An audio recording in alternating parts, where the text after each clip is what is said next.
kosa la Sauli, akaenda vitani Amaleki, akampiga mfalme wana wa Amoni, akawa anaua vile dhaifu. Kama ni ng'ombe zilizokonda anafyeka, kama ni watu wale wakondefu anafyeka, matajiri wale anawatunza, na ng'ombe nzuri anatunza, wanawake wazuri anatunza, akawaleta Israeli. Mungu, agizo la Mungu lilikuwa waue wote, asiache hata kitoto kichanga wala mwanamke mwenye mimba. Kuna watu wanasema Mungu ana huruma. Mungu, dunia, kuna watu wanakataa kuokoka leo. Wanasema Mungu ana huruma, dunia yote hii Mungu atachoma watu wote wa moto. Amaleki, Mungu alimwambia mfalme Sauli, akamwambia kupitia kinywa cha nabii. Nataka nikuonyeshe namna ambavyo Mungu hana huruma kama unavyodhani. Mungu hana huruma kama unavyodhani. Akamwambia, nenda kaipiga Amaleki, fyekelea mbali kila kitu. Ile kifaranga cha kuku, fyeka. Awe mtoto mchanga amezaliwa leo, fyeka. Ili maadamu ni cha mtu wa Amaleki, piga upanga. Akasema mpaka mfalme wa nchi, kamata, fyeka. Awe mke wake, fyeka. Watoto, fyeka. Mwenye mimba, fyeka. Mzee, fyeka. Kijana, fyeka. Anyonyaye, fyeka. Nataka nionyeshe Amaleki yote mafuta damu kwa ajili ya yale mambo aliyomtenda mwanangu Israeli. Haleluya, haleluya. Mfalme yule alipofika kufanya hivyo, macho yake yakavutiwa na vitu vizuri vilivyokuwa Amaleki. Mungu akamwambia nabii Samueli, unasikia vilio vya ng'ombe? Akamuuliza Mungu, ni vya nini? Kumbe mtu wa Mungu unaweza kusikilizwa sauti. Mungu anakushia sauti ya watu wanaokusengenya. Ndio maana Mungu anakuletea kwenye ndoto, unasikia sauti za watu wanakusema, unaona watu wanakupiga vita, unamwona ni rafiki yako, unamwona yuko na kundi la adui zako wanapanga mipango. Unasema mbona huyu mtu huyu aliko pamoja na mimi? Mbona namleta vibaya hivi? Mbona namleta anatuma kunitendea mabaya? Mbona namleta? Maana yake Mungu huyo ni Mungu anayefunua siri kwa wale watoto wake. Mungu atakuonyesha jambo, na ndio maana nakwambia, ukikaa kwenye barabara hii hakuna adui atakayejificha kwenye roho yako. Kwa jina la Yesu kusema hai, piga damu kwa maisha yangu. Sasa akamuuliza Samuel, akamwambia Mungu, sijui maana yake. Akamwambia Sauli ameacha hai mifugo na baadhi ya watu na baadhi ya wanawake na baadhi ya watoto, vizuri vyote ameviacha. Alivyoharibu ni dhaifu, na mimi sikumtuma hivyo. Mwambie kwa sababu hakunitii nimemkataa. Usipomtii Mungu anakukataa. Na kumtii Mungu sio Mungu atakayekwambia. Mungu alimtuma Samueli ndiye aliyekwenda kuambia Sauli. Akamwambia Mungu ameatia moyoni leo maneno ambayo Amaleki aliwapenda Israeli.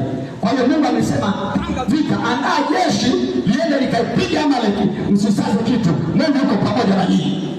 Kwa hiyo jeshi la nchi hizo likaenda kupiga chini ya mfalme, ya maelekezo ya mfalme wa nchi. Mfalme wa nchi amepokea maelekezo ya mtumishi wa Mungu. Alipofika vitani akayapunguza, akaweka maelekezo yake. Mungu amesema fyeka vyote. Yeye anasema mkiona ng'ombe ulionona acha. Mkiona mwanaume mzuri mnene mwacheni mlete aje atutumikie. Mkiona mwanamke mzuri mnene mleteni. Mkiona yuko mleteni aje aolewe huku tupate mbegu ya Waamaleki. Jambo hilo likawa baya machoni pa Bwana. Jambo ambalo Mungu akukuagiza ukilifanya linakuwa baya machoni pake.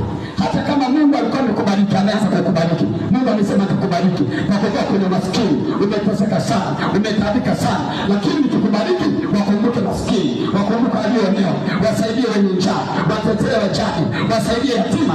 Mungu alipokuinua akakubariki, ukawa juu, ukaanza kuona hawa nao ni kero, hawa nao ni takataka, hawa nao ni shida, wananisumbua hawa. Jambo hilo litakuwa baya machoni pa Bwana. Mungu akikubariki, siku ulipokuwa una vitu ulisema Mungu, yaani naogopa wageni kwa sababu sina kitu. Ila Mungu akinibariki, watu waje kwangu wale, watu waje kwangu wale. Ulipopata pesa, sasa unaona wakija watakufinishi, unaona wakija watakumalizia, unaona wakija watakubana. Nasema hivi, jambo hilo litakuwa baya machoni pa Bwana. Na mkiwa baya machoni pa Bwana, Bwana yeye anakunyang'anya vyote alivyokupa. Na mimi nasema hivi, linda baraka Mungu anaenda kukumwagia baada ya maombi haya katika jina la Yesu mwana wa Mungu aliye hai. Kama nampenda Mungu sema amen. Ndipo Mungu akamwambia Samueli, nimemkataa Sauli. Nisikilize, Mungu akikataa hata usome nani akuombee. Watu wanajifariji ulimwengu wa leo, wanatafuta majina makubwa ya mitume na manabii. Mungu atakataa kwa sababu ya matendo maovu, kinywa kichafu, dharau ya kishenzi. Mungu anaamua na kukataa. Mtu mwingine anakuta injili inahubiriwa, anasema kachungaji leo kanatafuta pesa. Hiyo ndio siku Mungu anakukataa. Alafu mtu huyu baada ya siku kuja anapigwa, anasema namsubiri mtume fulani aje, ninunue maji, ninunue udongo, ninunue nini. Najua tu nakwambia hivi, Biblia inasema Mungu alimkataa Sauli. Samueli akaanza kumlilia Bwana kwa ajili ya Sauli. Akamwambia Mungu, nakuomba, pamoja amekosea. Mungu siku moja akamwambia kwenye Samueli wa kwanza sura 15, akamwambia utamlilia Sauli mpaka lini? Ikiwa mimi nimemkataa. Ikiwa mimi nimemkataa, hata angefunga kwa ajili yake, nimemkataa. Hata angempa maji, nimemkataa. Hata angempa mafuta ya upako, nimemkataa. Hata angempa udongo, nimemkataa. Hata jenga nchi, hata fanya chochote, hata sawi, hata fungua duka, hata endelea, na mwisho wake ni kwenda mautini. Haleluya! Mungu akikukataa ni hatari. Ndio maana kama kuna jambo la kuepuka, kama kuna dhambi ya kuepuka, ni kukataliwa na Bwana. Fanya yote. Ndio maana watu wengi wanaogopaga laana hiyo, kukataliwa na Mungu. Sauli aliendelea kuwa ni mfalme aliyekataliwa. Sasa ikafika mahali binadamu yote, hata angekuwa mkorofi, hata angekuwa mtukufu namna gani, kuna wakati atamhitaji Mungu. Ilifika mahali Sauli, wakaja maadui wa Filisti. Wale wa kwanza aliyekuwa anaogopa, Mungu akamleta Daudi kijana mdogo, akawapiga wale Wafilisti, wakakimbia. Hawakuwahi kurudi tena. Lakini wale alipomwasi Mungu wakarudi. Na kipindi cha nyuma, baada ya Mungu kuwapiga kwa mkono wa Daudi, hakuwa anaogopa. Walikuwa kija, anapiga nao, anawapiga, wanakimbia. Wanaenda wanakaa miaka 10, wakijaribu kuja, wanapigwa tena, wanakimbia. Lakini hawamuue Mungu alipomkataa. Walipokuja wakaenea uso wa nchi, Biblia inasema kwa kuogopa Sauli akaanza kutetemeka kama mtu mwenye homa, kwa mpaka nguvu zinamwishia. Akiona kambi za Filisti zimezunguka nchi yake, wanamwambia zimebaki wiki 2 tukupige, tumekupa muda kujiandaa, tumetua tupigane na wewe. Wako kwenye milima ya Israeli, wanamwambia tumekuja tukutwange, tumekupa wiki 2 utafute msaada wa majeshi ya kusaidie, maana watu tunaona wewe nao sio kitu. Maana Mafilisti ni majitu limoja, unaambiwa mkuki, mkishika mkuki wake mmoja una uzito wa kilo 600 za chuma. Alafu wewe na kamtu hata kilo 50 za mkuki hawezi kubeba. Wanamwambia andaa watu kusaidia. Ndipo Sauli akaanza kwenda kanisani. Cha kwanza nasema alipofika kwa manabii waliokubali kumpokea, wakamuuliza Mungu akiwapa neno. Asubuhi anamwambia hakuna neno ambalo Mungu ametupa kwa ajili yako mfalme. Akasirika akawaua. Wiki ya pili ambayo Wafilisti wamempa, akaenda madhabahuni mwenyewe. Madhabahuni palikuwa na kifaa cha kiroho kinaitwa Urim na kingine kinaitwa Tumim. Ukishika kile, kama kuna jambo ukiomba kwamba Mungu inaomba unionyeshe, chenyewe kinakuonyesha ama Urim ama Tumim. Kama kuna jambo limefanyika la siri, ama mtu ameua mtu kwa siri na wanabishana, hapahitaji ushahidi, inapelekwa kanisani kwenye madhabahu, wanaleta Urim na Tumim. Mmoja anashika Urim, mmoja anashika Tumim, mnaapishwa. Yule aliyetenda kosa anaapishwa pale. Madhara anampata. Kama ni ukoma, anatoka mbele za Mungu akiwa na ukoma. Kama ni upofu, anapigwa upofu pale. Kama ni kupooza, anapooza pale. Kwa hiyo aliamini Urim na Tumim vitampa majibu. Akaenda madhabahuni. Hayupo kuhani, hayupo nabii, hayupo mchungaji. Alipofika akashika Urim, haikumpa majibu. Akashika Tumim, haikumpa majibu. Ndipo alipogeuka akaona hana msaada tena, ndipo akamwendea mwanamke mchawi wa Endori. Alipofika Endori, yule mwanamke akamwambia, naomba unihakikishie usalama. Unajua Sauli alisema asionekane mtu apige ramli katika nchi. Kumbe Sauli mwenyewe ndiye ameenda kupiga ramli. Ukimwasi Mungu wewe unayefika wachawi. Ukimwasi Mungu wewe ndio utaenda kupiga ramli. Ukimwasi Mungu wewe ndio utaenda kuchanja chale. Ukimwasi Mungu wewe ndio utasema unajisaidia na Mungu anakusaidia. Kuna maneno mengi ya kishetani utaletewa ndani yako. Lakini pia utakapofika hatua hiyo ni hatua ya kifo. Kama ndio sema amen. Sema tena amen.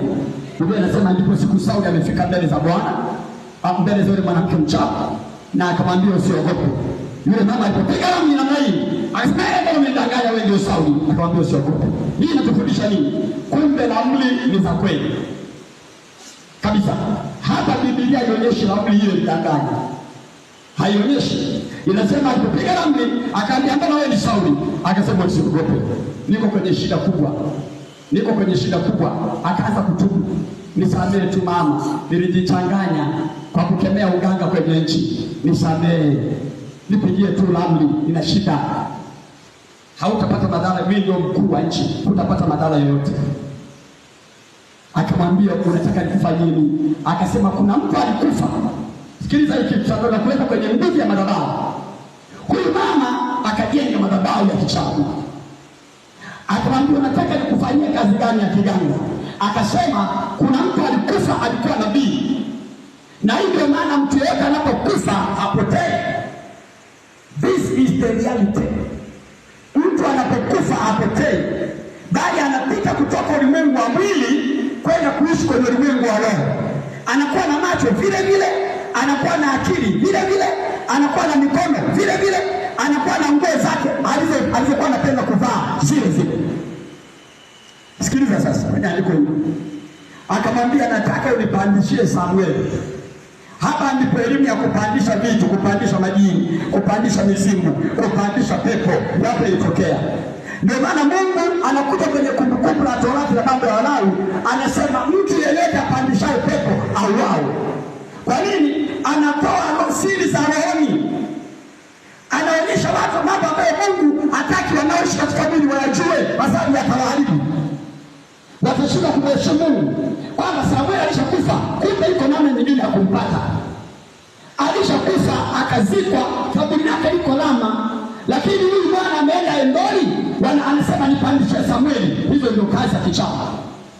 Yule mama akaanza kupiga manyaga, tukuru tukuru Samueli panda, tukuru tukuru Samueli, tukuru tukuru Samueli panda, tukuru kekele kete Samueli huyo akapanda.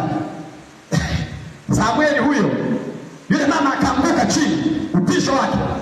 Mwambie mtu atumishi wa Mungu ana utisho hata kama amekufa. Samueli akaibuka yeye akadondoka chini, akaogopa, akatemeka. Sauli akamwambia unaona nini? Yule mama mganga wa kienyeji amepigwa shot, akasema naona Mungu. Kumbe sio Mungu, ni Samueli. Ukisoma pale kwenye Samueli inaonyesha Mungu kwa maandishi madogo, Mungu kwa herufi ndogo, maana yake ni Mungu. Anamaanisha yani Samueli anatokea kama miungu, ana macho kama radi, ana miguu kama moto, ana ulimi kama upanga. Ama ni kama Mungu, macho yake ni kama taa za moto. Hivyo ndivyo roho inavyokuwa inapokuwa imeshatoka ndani ya mwili. Ndio maana roho ikitoka ndani ya mwili haichezewi, inakuwa na nguvu za ajabu. Na mtu anapokufa, na kuonyesha mfano, bado anaishi. Ndio maana anaweza kutumika kuleta madhara kwenye jamii aliyotokea. Ndio maana Mungu akakataa kabisa logic ya kuombea wafu. Ndio maana ibada za wafu zinakataliwa. Mungu anakataa ibada za wafu. Mtu mmoja Mungu akaniuliza swali, akasema hivi, mimi baba yangu alikufa miaka 10 iliyopita. Na mimi ni mtu wa Mungu tu, nikaenda nikajenga kaburi yake, na nikaenda tu pale nikasema baba yangu, leo ni miaka 10 tangu umekufa, ninakuja leo mwanao, naomba mambo yangu yanayumba, naomba unizidishie neema, utajiri na nini, Mungu huko uliko na wewe ndio kupumzika kwa amani. Tutakuwa nimetenda dhambi? Nikamwambia ni ibada. Hiyo ndio Mungu anakataa, ni ibada. Kwani Mungu wa mbinguni hayupo? Kwani Mungu aliye hai wa kumweleza hayo hayupo? Kwa sababu Mungu ameweka ubaba wa aina mbili, ubaba wa duniani na ubaba wa mbinguni. Ili ubaba wa duniani unapokoma, ubaba wa mbinguni utakuzwa. Haleluya, haleluya. Ili baba wa mwilini anapokufa, baba wa mbinguni bado yuko hai. Ndio maana anasema mimi ni Mungu wa yatima na mume wa wajane. Ina maana mwanamke akifia na mume, Mungu anabaki kama baba wa watoto wake, anabaki kama baba wa watoto wake, anabaki kama mume wake wa kumtunza na kumheshimu na kumjali. Kama unanielewa sema amen.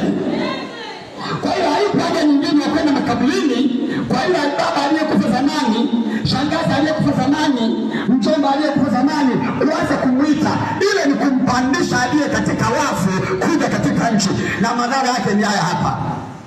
akasema nipandishie Samueli. Akapanda, mganga akaanguka chini, akasema unaona nini? Akasema naona Mungu anapanda katika nchi. Akasema amevaa nini? Muonekano wake, akasema ni mzee anazuka. Mtu anapokufa kama ulikuwa mzee, unapokuja katika mwili ukiitwa, haudi kama kijana, unakuja kama mzee. Ile roho inazuka. Kuzuka manake ni kutokea kwa ghafla, sio mtu anakuja kwa step, anatokea kwa ghafla. Hiyo ndio maana roho zinazuka. Ndio maana kuna lugha inaitwa mizuka.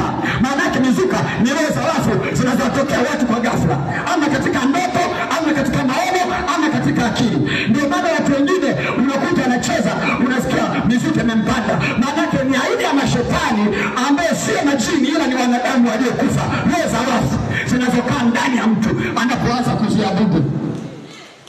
Kama nampenda Bwana sema amina. Shema tena amina. Sasa akajua Sauli, anajua Samueli alikuwa anavaaje. Akasema huyo ni Samueli. Akasema ni mzee amejifunga shuka. Akasema huyo ni Samueli. Akasema sogea uongee naye. Hebu ulimwengu wa kichawi. Huku alishakufa miaka mingi. Kaburi iko Lama. Hapa ameenda mchi mwingine anaitwa Endori, wanampandisha Samueli huyu ambaye kaburi yake lipo. Lakini huko anaongea na mtu kwenye ulimwengu wa kichawi. Sauli akamwambia, Samueli akamwambia Sauli, kwa nini umenitabisha? Kumbe waliolala ukiwapandisha kwa kuwaomba unawatabisha. Kwenda kuomba wafu makaburini mnawatabisha. Usiende kuomba mtu, maana yake ukianza baba mkubwa, leo ni mwaka wa 5 baba tangu umekufa, unamtabisha. Maana yake ili maombi yako yaende, lazima apande akusikilize, lazima atoke kwenye ulimwengu wa wafu aje kwenye kaburi kama roho, kama mzuka, lazima azuke, unamtabisha. Yule baba kule, yule mama alishaumia kule, pengine hata alikuwa hajaokoka, moto unamwakia, unamtabisha.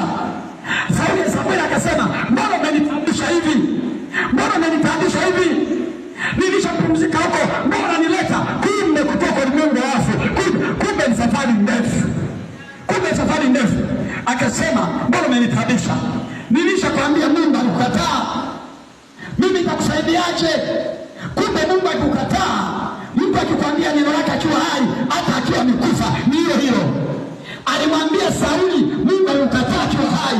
Alipokuwa Samueli amekufa, akaja kumpandisha, alijua pengine majibu yatabadilika. Majibu ya Samueli akawa yale, Mungu alikukataa.